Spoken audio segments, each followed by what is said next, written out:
Hi friends, welcome to Priya's Aari World. இன்னைக்கு கிளாஸில் நம்ம பார்க்க போகிறது பேக் செயின் ஸ்டிச். ஸோ இந்த ஸ்டிச் எப்படி போடலான்னு பார்க்கலாம் வாங்க. ஸோ ஃபஸ்ட்டு நீடில் விட்டு பேசிக் செயின் ஸ்டிச் ஒன்று போட்டுருங்க. ஓகேங்களா, நார்மலாக போடுற செயின் ஸ்டிச் ஒன்று போட்டுருங்க. அதுக்கு பக்கத்துலேயே நாம் ஒரு லாக் செயின் போடுவோம். லாக் செயின் அப்படிங்கிறது வேறு ஒன்றும் இல்லை, சின்னதாக போடுற செயின் தான். ஓகேங்களா, ஸோ ஃபஸ்ட்டு போட்ட செயினை லாக் பண்ணுறதுக்காக அப்படியே பேக்கில் போய் ஃபஸ்ட்டு போட்ட அந்த செயினுடைய மிடில் உள்ளே குத்தி நம்ம ஒரு செயின் போடுறோம். வெளியில் குத்தக்கூடாது, உள்ளே குத்தி ஒரு செயின் போடுறோம். அப்படியே திரும்பியும் ஃப்ரண்ட் வரோம், ஒரு செயின் போடுறோம். அதுக்கு பக்கத்துலேயே ஒரு லாக் செயின் போடுறோம்.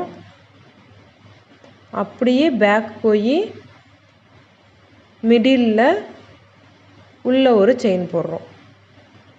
ஓகேங்களா, மறுபடியும் பாருங்கள், மறுபடியும் ஃப்ரண்ட்டில் ஒரு செயின் போடுறோம். அதுக்கு பக்கத்துலேயே சின்னதாக ஒரு லாக் செயின் போடுறோம். குத்திட்டு வெளியே எடுத்து ட்விஸ்ட் பண்ணிட்டேன். அப்படியே நீங்கள் நீடியில் பேக் சைடு திருப்பி பேக் போய் அங்கே இதுக்கு முன்னாடி போட்ட செயினுடைய மிடில் உள்ளே ஒரு செயின் போட்டுட்டு அந்த நீடியில் அப்படியே ஃப்ரண்ட் பக்கம் திருப்பி கொண்டு வரோம். ஓகேங்களா, உங்களுக்கு புரிஞ்சுதா? பாருங்கள். ஸோ இப்போ குத்திட்டோம், வெளியே எடுத்தாச்சு, சின்னதாக ஒரு லாக் செயின் போட்டாச்சு. அப்படியே பேக்கில் போய் இதுக்கு முன்னாடி போட்ட செயினுடைய மிடில் உள்ளே குத்தி ஒரு செயின் போட்டுட்டு மறுபடியும் ஃப்ரண்ட் வரும். ஸோ சேம் இதே தான் உங்களுக்கு கண்டினியூவாக போயிட்டே இருக்கும்.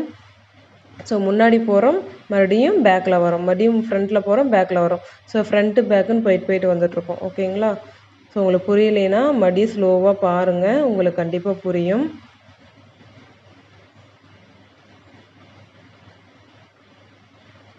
ஓகேங்களா, லாக் செயின் போட்டாச்சு. இப்போ பேக்கில் ஒரு செயின் போட்டோம்.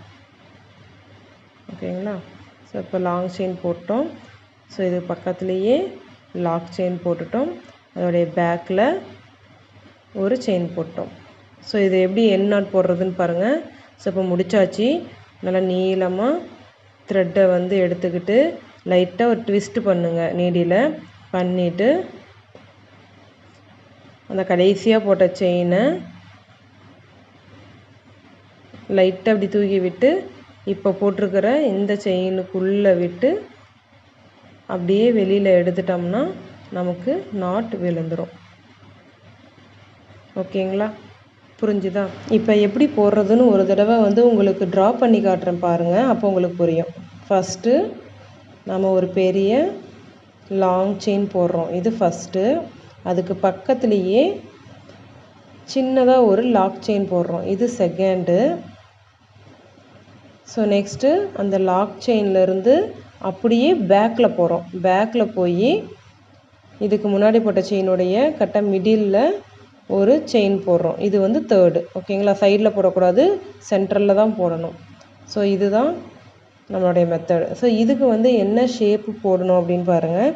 ஸோ நீங்கள் ஒரு normal round neck are you neck, இந்த ரெண்டில் ஏதோ ஒரு ஷேப் போட்டு பாருங்கள். நார்மலாக ஒரு ரவுண்ட் நெக் போட்டு அதில் இந்த ஸ்டிச்சை அப்ளை பண்ணி பாருங்கள். ஸோ இதில் ஏதாவது ஒரு டிசைன் போடலாம். நெக்கு நார்மலாக இல்லாமல், ஸோ இப்போ நான் வரைகிறேன் இல்லையா, இதே மாதிரியே போடலாம். ஸோ ஒவ்வொரு லைனுக்கும் நீங்கள் ஒவ்வொரு கலர் கொடுத்தும் போடலாம், இல்லை ஒரே கலர் கொடுத்தும் போடலாம். ஸோ உங்களுடைய விருப்பப்படி நீங்கள் எப்படி வேணாலும் போடுங்க. கொஞ்சம் க்ரியேட்டிவாக யோசித்து போடுங்க. உங்களுடைய டிசைன்ஸ் கொஞ்சம் யூனிக்காக இருக்கணும். ஸோ நார்மலாக வெறும் கோட்டில் போட்டாலும் உங்களால் எல்லாமே கற்றுக்க முடியாது. ஸோ அதை தவிர இன்னும் நிறைய டிசைன்ஸில் கற்றுக்கணும். ஸோ இந்த நெக் இல்லாமல் இன்னொன்றையும் நீங்கள் கற்றுக்கணும். ஏதாவது ஒரு ஃப்ளவர் உங்களுக்கு எது ஈஸியாக இருக்குதோ அந்த மாதிரி ஒரு ஃப்ளவர் ஒன்று வரைஞ்சி அதில் அப்ளை பண்ணி பாருங்கள். நார்மலாக நீங்கள் ஒரு லோட்டஸ், ரோஸ், இந்த மாதிரி ஏதாவது ஒரு ஃப்ளவரில் வந்து நீங்கள் இந்த ஸ்டிச்சை அப்ளை பண்ணி பார்த்துட்டு எனக்கு வாட்ஸ்அப் குரூப்பில் போடுங்க. இது ரெண்டும் இல்லாமல் நீங்கள் ஒரு டிசைன் சூஸ் பண்ணி அதுலேயும் போடுங்க. ஓகேங்களா? ஸோ இந்த 2 டிசைன் இல்லாமல் நீங்கள் உங்களுக்கு பிடிச்ச மாதிரி ஒரு டிசைன் சூஸ் பண்ணி அதுலேயும் அப்ளை பண்ணி பாருங்கள். ஓகேங்களா? Okay friends, thank you.